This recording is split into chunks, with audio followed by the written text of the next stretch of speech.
Hello, everybody, and welcome to the first installment of Palodin's Projects. This is a series where I go over all of the champion concepts and ideas that I've made throughout the years for League of Legends.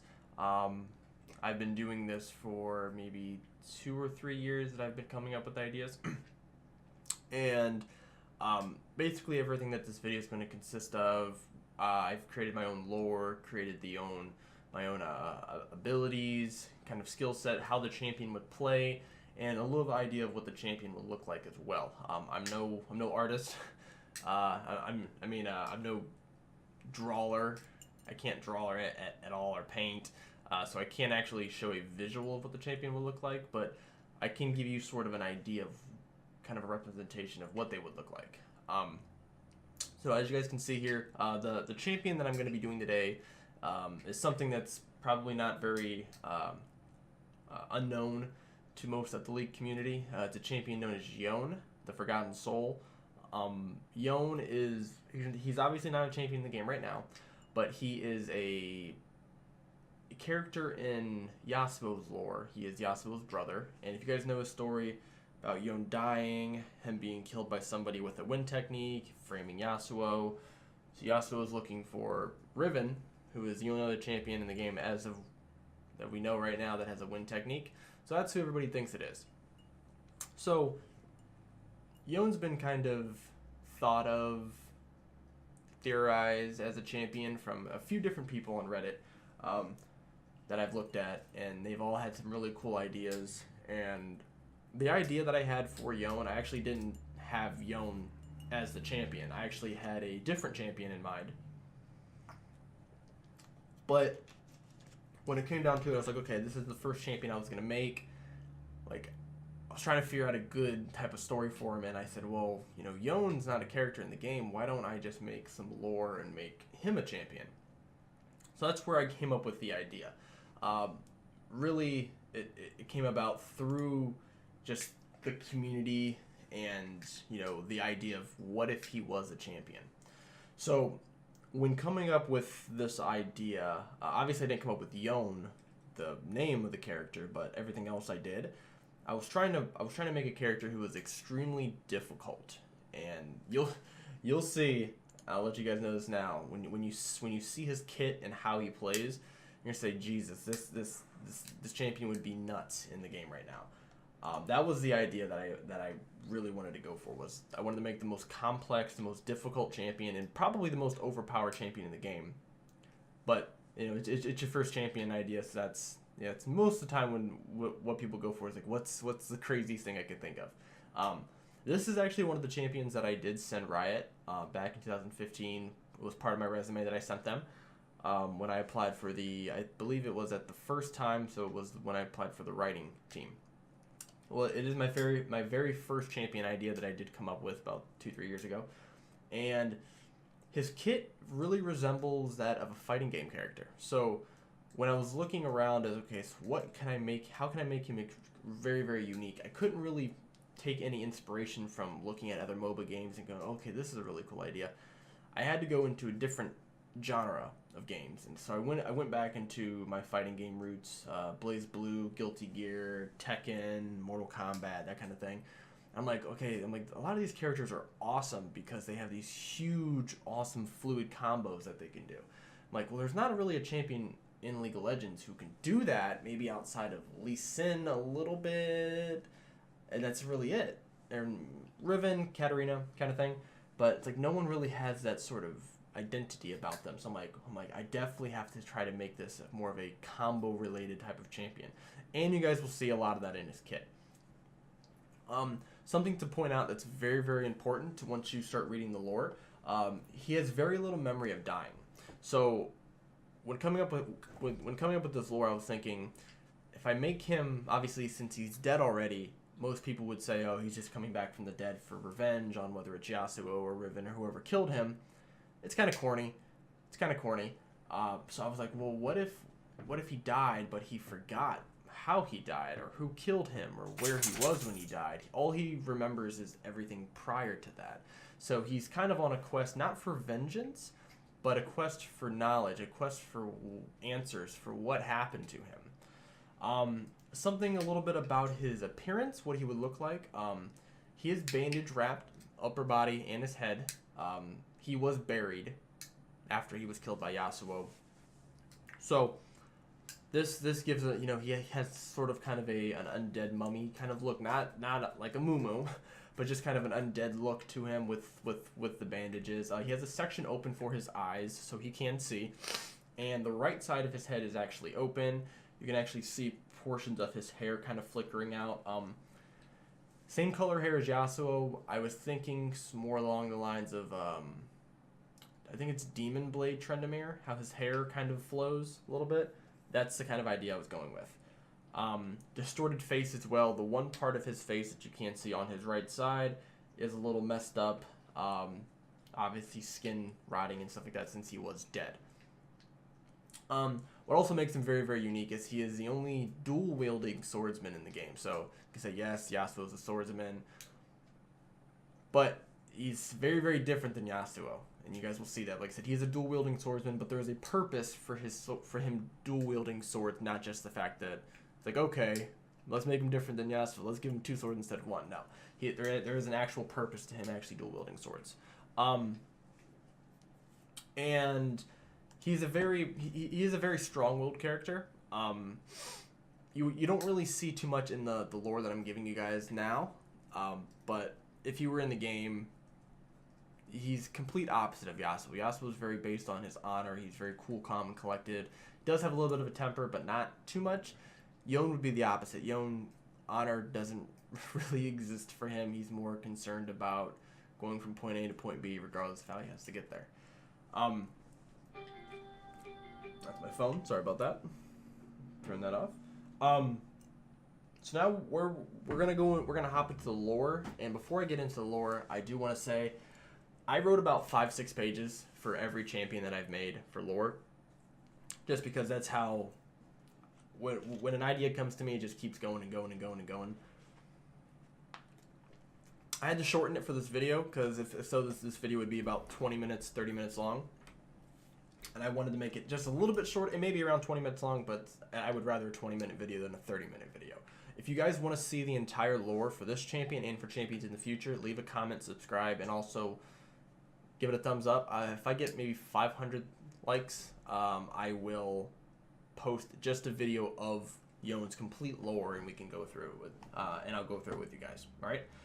So we'll dive here into the first part of his lore. Yone, the Forgotten Soul. A horrid memory of dying. This was the last memory Yone would ever live, ever feel. His vision grew dark, cold, and empty. He could feel his body falling slowly. This is exactly the moment in his mind when he died, him going down into this other, the afterlife, as you would, falling further and further away from reality. But something stopped him. Something was refuting his trip to exile. He lifted his body up, standing tall in the dark shroud. So now he's in the afterlife. You could say it's the void. I will let you know that it is going to be the void, because he, like I said, he died, but he did kind of go somewhere. So millions of eyes peeked from around the macabre. Sorry, I skipped the line. He lifted his body, standing tall in the dark shroud. Millions of eyes peeked from behind the macabre curtain. An old man appeared from the depths, speaking without moving his lips. Retribution, the man murmured. How would he talk without moving his lips? Telepathically. That's kind of where I was going with it. Yone was drenched in emotion. All seemed ready to split his hollowed body in two. The old man reached under his robe, removing a wicked blade underneath, handing it to Yone. He accepted the blade, holding it firmly in his right hand. Upon doing so, a fulgid light seared around him, engulfing Yone in its embrace. So, this old man appears. You don't know who the old man is. I know who he is, but you guys don't. And he talks to Yone a little bit, hands him this blade. Yone looks at the blade, grabs it. As soon as he grabs it, a light kind of surrounds him in the darkness. The light was blinding, deafening even. When the light subsided, Yone was no longer in the void. He was found sitting against a tree, old and hollowed out ages ago. The landscape foreseen to him the beauty it may have possessed long ago. This was his home. So, he grabs the sword. It vanishes him into whatever. He then comes to consciousness again. He's leaning against an old tree. It's old, hollowed out. Doesn't look like it used to. And he's looking at basically he's on top of a hill, and he's looking out to the the landscape around him, and he sees the beauty that may have been possessed long ago. What that means is the areas that he's looking at now is no longer what it used to be. Could be from a fire, could be from a war. That's up for you guys to decide. This was his home. So this was back in Ionia. He's now back in Ionia. Below, off the base of the hill, sat a large stone, reflecting the bright early morning sun up towards his direction. What binded to the stone drew Yone's attention far more. Staggered from the ground laid 2 swords.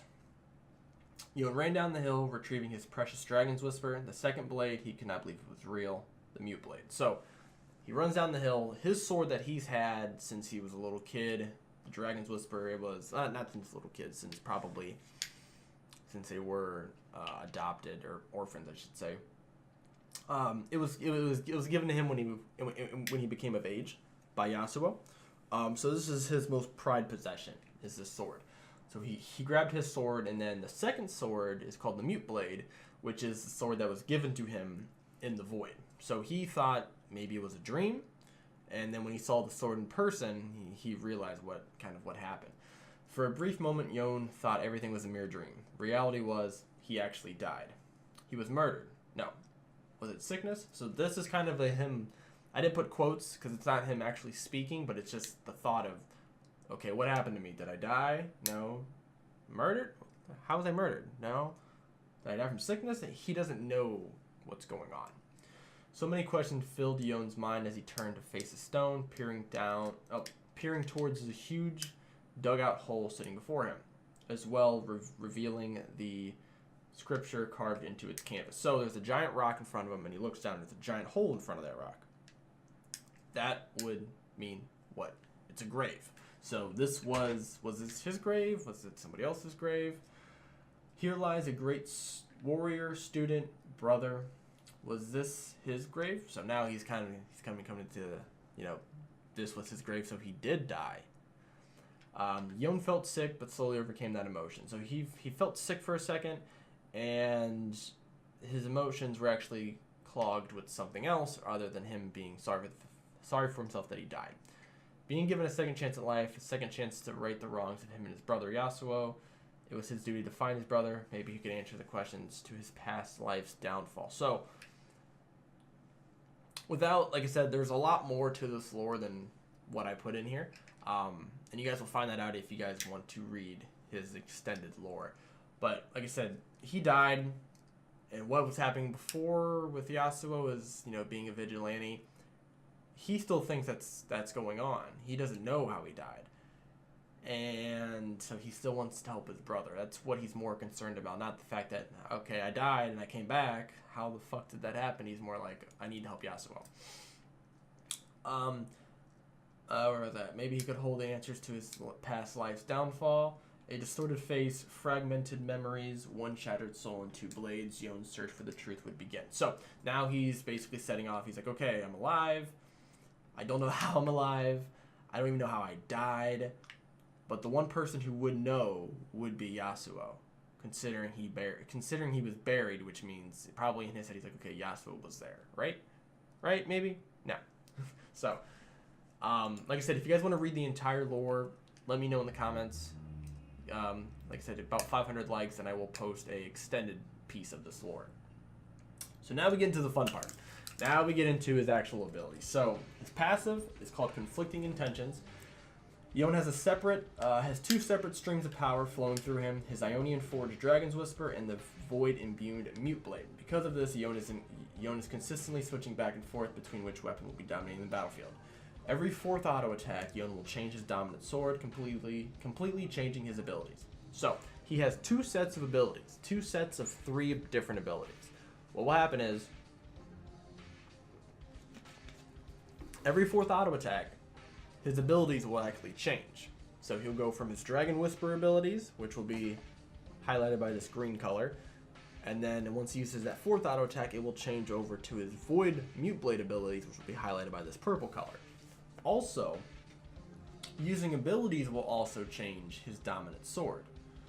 So you can actually change it by using 4 auto attacks, or by using an ability, it will change over to the next set of abilities. This is very different than somebody like Nidalee, Jace, Elise, where they use their R to switch between forms.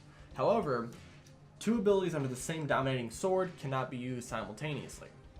So that's a lot of information there. It's probably a little bit confusing. The next slide will give you guys a little more reassurance. So like I said here, Dragon Whisper abilities will be this green. Mute Blade abilities will be this purple color. So this is kind of how his passive works. If you were to use your let's say your first ability that you have is your Dragon Whisper ability, you use the Q, it will switch over to all of your Mute Blade abilities. You cannot use the Q from the same. You cannot use 2 abilities from the same key command, even though they're under different dominating swords. This ability will be on cooldown. So once you use your Q once, it is on cooldown. You can't switch over and use your second Q. Here is an example. Here are 2 examples of how it would work. You would use your Ionian W or your Dragon Whisper W and your Mute Blade Q, because they're different. They're from different dominating swords, and also they're under different key commands. So these are not the same. This combo would work. Same thing with this QWE. Obviously, green Q, purple W, green E. That would work. This would not here again, because even though they're not under the same key, they are under the same dominating sword. So this combo would never actually happen. Outside of this, he actually has a unique ability effect that actually comes with just using his kit. It's called Combo. When Yone uses an ability, he can activate his unique ability effect called Combo. Combo will activate within a 2-second window to affect the next ability. So this is kind of where the fighting game style comes in. Once he uses an ability, the next ability will have a different effect to it, or an added bonus. So now we'll get into his Qs here. His first Q is called Spiteful Edge. Range is 350, which is not terribly long for a melee champion. Cooldowns 7 down to 5. Yone spins furiously in a circle, lashing all enemies around him, dealing 80 damage. After spinning, Yone dashes forward. So this is an AoE ability that goes in, at the beginning, and then he will dash forward afterwards, or dash in target direction, but he will constant movement forward. It's going to be kind of a you can't pick backwards with this ability. It's going to be kind of a 180-degree angle. Or no, basically, if you draw the character and you have a line going through him, it has to be in a forward motion. Blade Dance, which is the exact opposite of Spiteful Edge. Yone strikes forward with his blade, slashing enemies in a cone, dealing 80 and AP damage, then quickly dashing backwards. So he has a movement that takes him forward and a movement that takes him backwards. This also has a cone radius to it, about 400. Very similar to Kassadin. I believe it's Kassadin's W. Or it's E. I forget. I think his E is the click. It's the click on ability. So yeah, so kind of his W. Both of these Qs will apply combo to their next ability. Like I said, both have the same range, same cooldowns, so you have a forward movement and a backward movement. So now remember these skills here, so we'll come back to them in a second. His first W here is Carving Stinger. Range is 600. I actually had it about 850 at first, and then I thought, since this is a movement ability, I'm like, shit, 800 range on a movement ability is crazy. So I dumbed it down a little bit, and I turned it down to 600. Cooldowns 10 down to 6. Thrusting forward with his Dragon's Whisper, dealing 80 damage to all targets, passes through minions, so this ability will pass through minions. Stopping at the first enemy champion hit. Ability has a 1.2 second charge before executing. So at the beginning of this ability, you actually have to charge it, similar to Urgot's E. You have to actually charge it before you use it. Combo effect, however, Carving Stinger now has no charge. Instantly activates. So if you go back to his Q, if you use Blade Dance, which is a Void ability, or your Mute Blade ability, I'm going to call it Void and Ionia, green, purple, it just makes it really, really easy. So if you use your Blade Dance, you will dash backwards, and as soon as you do that, you can activate your Carving Stinger, because it's a separate key ability on a separate dominating sword, and you will dash forward then. Then you have your Dragon's Reach, range 650, bonus damage range between 550 and 650 in the same cooldowns. Yone slashes the ground open in front of him, causing a fissure, dealing 80 damage. Enemies caught closer to the tip of the ability are dealt bonus AP damage. So, this probably very similar to a champion that's actually in the game now, and we'll go over that later. But so this is a what did I do here? Sorry about that. Combo effect: Dragon's Reach will knock enemy targets up. So it's a good way of clearing, good form of poke. It's probably the only poke ability that he has. And if you hit somebody closer to the tip, this is very similar to Darius's kind of Q proc. If it hits somebody between that range, it will do AP damage. Now, as you can see already, you can tell that the void abilities here do hybrid damage, which is something something to keep in mind for when you're building items on him. Is you may want to build some, depending on how you want to build him, you can go all AD, or you may be able to go some AP in there, like a Hextech Gunblade, to actually be able to proc this and deal a little more damage. Like I said, combo effect here, well, you'll knock targets up. So with your Q, this Q you can dash forward and then use Dragon's Reach to knock them up. Now we'll go down to his E. His E is there's a lot here, but his E is actually really simple here. So Void Pass, Dragon's Pass, this is a movement ability, does no damage, so it is a dash that does no damage. Range is 425, cooldowns 11 down to 5.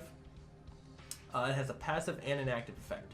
So passive, Yone is granted bonus armor and bonus magic resist depending on which sword is dominant. So if the Dragon Whisperer is out, he will gain bonus armor. It's not a lot. I didn't put how much armor and magic resist, because I think that's something that would have to be nerfed if I were to do it. I would probably say like 5 or 6 bonus magic resist, and then maybe go up to like 10, or maybe a little bit higher actually. I don't know. Well, what do you guys think? Give me in the comments if you guys are interested. Give me some ideas of what some good numbers would be for this. And then the Mute Blade obviously would give you magic resist. Now the active, Yone dashes through a target, changing his dominant sword along the way. Combo for Dragon's Pass is your next auto attack grants movement speed. So if you go from the Mute Blade, you dash and you then bring out the dragons, you bring out your Dragon's Whisper, your next ability will grant you bonus movement speed. So Phage passive, that's basically what this does.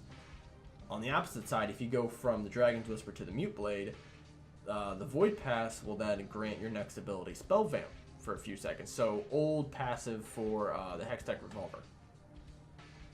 So you get some utility in here. It's no damage really, just some good utility for his kit, and some movement ability as well, which I guess he doesn't need more movement ability, but fuck it, right? We'll give him as many movement abilities as possible.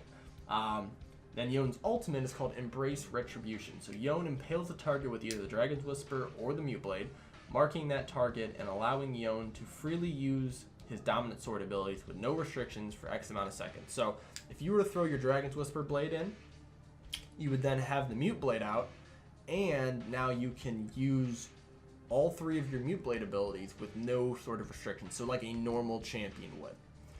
After 6 seconds, Yone will call back the impaling sword, returning him to his normal fighting style. So then he'll go back after a few seconds. It would probably start off at like 4, and then go up to like 8, 6, or something like that. 6 or 8, I should say. Then he would go back to his normal fighting style. These effects work off the dominant sword. Then the effects below will work off the dominant sword Yone is wielding, not the sword not the sword that marks the target. So if you throw the Mute Blade in, you're gonna get obviously you're gonna be using the Dragon's Blade. If you throw the Dragon's Blade in, you're gonna be getting the Mute Blade effect. So the Mute Blade effect, when you're wielding this sword during the ultimate, you'll heal off a target's percentage HP. Sounds a little OP, but this way you can actually use this against high HP bruisers like Darius, or you can use this against super tanks like Orin and Maokai, to stay alive during a fight, and to kind of weaken them a little bit. It's sort of similar to what Trundle's ult does. You know, when you're playing Trundle, you want to ult the tankiest person on the team. That way you get the most residual lifesteal and resistances from it. And then for the opposite side here, for the Dragon Blade, you will deal bonus AP damage. So your auto attacks and your ability, well, mainly your auto attacks, will deal bonus AP damage. Now, I think his kit is extremely fun. You guys let me know what you guys think.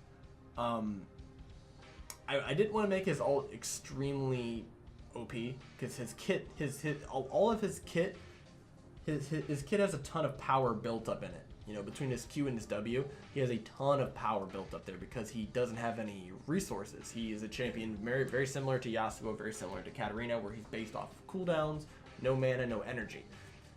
It's really, really difficult to give a champion who has no resources that much damage. So he has a very top-heavy build where his Q and W are going to do a lot of damage, and his E and his ultimate are more for utility. Now, I did kind of make a theorized build path for him. You guys can tell me what you guys think. Starting with Doran's Blade in a pot would probably be the best start for him. You can go Dark Seal early, just to get some bonus, healing from the pots, as well as the AP damage does help him a little bit. Building Gunblade parts as well as a Tiamat early, those are all, not saying you should build all three of those, but building a combination of those would give you some very good early game damage. And then kind of a full build that I would use if I was playing Yone.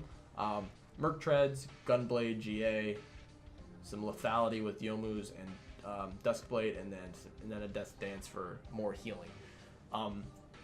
This gives him a little bit of everything. You can see, I don't think there's a champion in the game who would build this. Maybe a weird version of Kali, but that's it. I mean, no other champion's gonna build these type of items, build this exact set of items and be successful in the game. So I think he's very, very unique in that regards. And then here I just did a little, if kind of a maxing skill order. Q and W would probably be your best option just because that's where all of your damage goes. And that gives you, obviously gives you more early game damage because those are only two abilities that you have that do damage.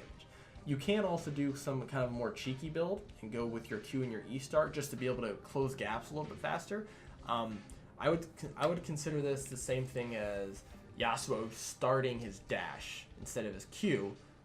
With press the attack, he can do a ton of damage to champions really, really, really early, and can, maybe hit level 2 first and kill him. So that's kind of the idea with this Q and your E. Now, the final slide I have here is kind of what I was talking about at the beginning, where I sent this champion to Riot in 2015. There is a champion who's in the game now who's very similar to Yone's idea. They're different, but they are a little similar. So if you guys didn't guess already, it's Kayn. I don't know if they took my idea and made Kayn out of it, or if they saw my idea and got a little inspired, or they didn't see my idea at all and we just made something really, really similar. But I think Kayn's probably the closest thing to what Yone would be. Now, some comparisons that I made here. I do think Yone would be too complicated in his form right now for League of Legends, just because there's so much that would need to be balanced. He does so much damage. I think he would have a very high learning curve too, which is something that I know Riot tries to get away from. They don't like making champions that are very, very difficult anymore. They try to dumb champions down and make it so everyone can enjoy it, which I understand for play value. But those hardcore, Katarina players, Akali players, Yasuo players who love those, even Zed who love those type of champions would love Yone, in my opinion, because his kit's really, really fun. He's the only champion in the game who has this type of identity, which makes him unique, which makes him interesting, intriguing to play. And because of the high learning curve, he would be the same level, I think, as Lee Sin and Yasuo are when they're played all the time. Even if the person who's playing him is garbage, they're still going to play that champion. Now for Kayn, I think Kayn's really polished. I think lore-wise, his look-wise, his kit, everything, it's very, very polished. I do think they left out a lot of room, a lot of uniqueness to Kayn. I think there's a lot of room for improvement with him. The biggest thing to me is there's not a big difference between Ross and Shadow form. Obviously, look-wise there is. Ross does get lifesteal, and he has a knockup, and he has lifesteal and more lifesteal. That's it. It just, I would have liked to see like the Q. I would have liked to see a difference in how the Q operates. Maybe a difference in how Rost E activates compared to Shadow Form's E. Making the ultimates more of a difference instead of just, oh, this one gives you lifesteal and then this one does more damage. It just doesn't seem like Rost was really, really good when it first came out, and then they nerfed him to the ground, and now it's just Shadow Form. And even when you build Rost, you're still building the same items as what you do on Shadow Form. It just doesn't seem really. I don't like it. I don't like it. So, but you guys let me know what you guys think. I think that's gonna wrap up this video. If you guys like this type of content, let me know. Give me some ideas of what I did wrong, what I did right, and we'll go from there. So I thank you guys for. You can tell I haven't made many YouTube videos. Thank you guys for stopping in, and I'll see you guys in the next video.